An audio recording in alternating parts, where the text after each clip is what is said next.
for the ANC's NEC to intervene in the divisions in Mpumalanga are fast growing. Some members of the party say they live in fear as factional battles in the province continue to claim lives. The families of members who lost their lives during the course of the year say they want nothing to do with the party. eNCA's Lindokuhle Xulu has that story. Mpumalanga has for 27 years been fertile ground for harvesting votes for the ANC, which holds pole position in many wards here. While the party gears up amidst hopes of continuing its dominance in these areas, the preparations are not without troubles, many of which come from inside the organization. There is fear on the streets of many Mpumalanga communities. Residents who dare whisper to us say death has become common as ANC members battle for positions.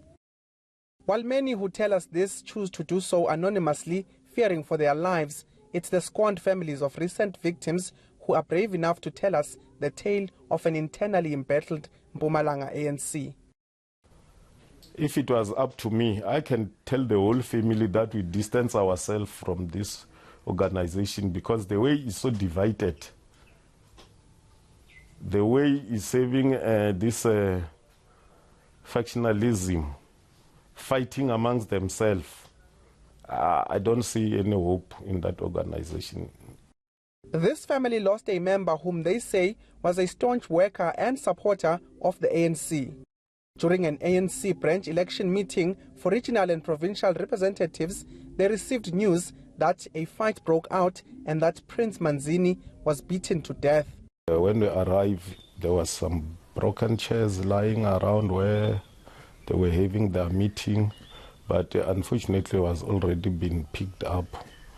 The cause of death was an injury by a chair below the ear.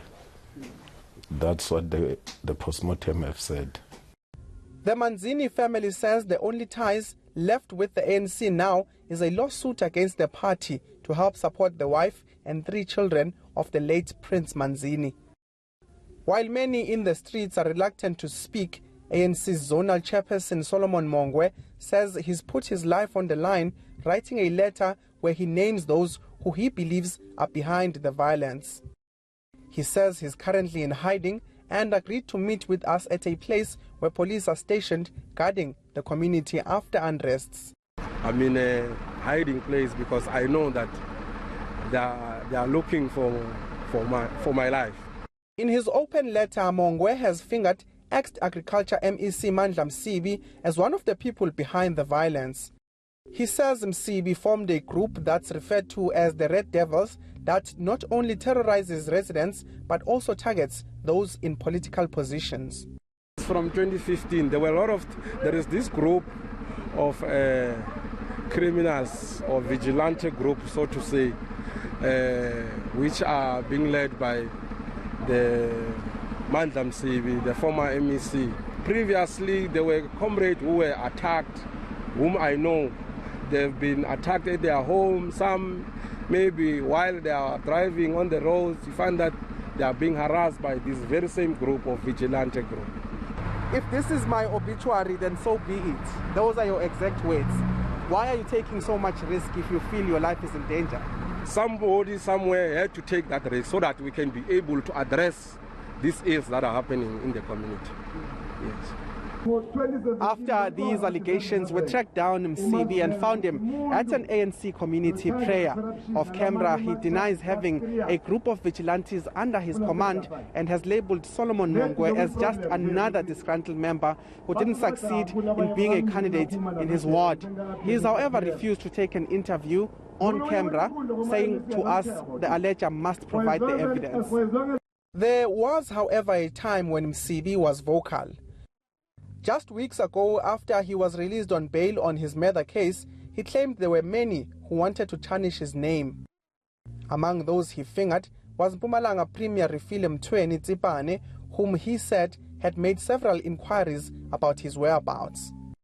The Premier has since denied these allegations. He knows on a daily basis where am I know where he is because we speak, me and him. So to me, I've heard that, I know that, but it's something that does not bother me that much because me and him, we know the truth. I don't need to get you to call somebody else to check his whereabouts. No, for what purpose? It doesn't serve any purpose to me. The calls for the ANC's National Executive Committee to intervene in Mpumalanga are fast growing, as many say issues have reached a critical point where lives are being lost regularly.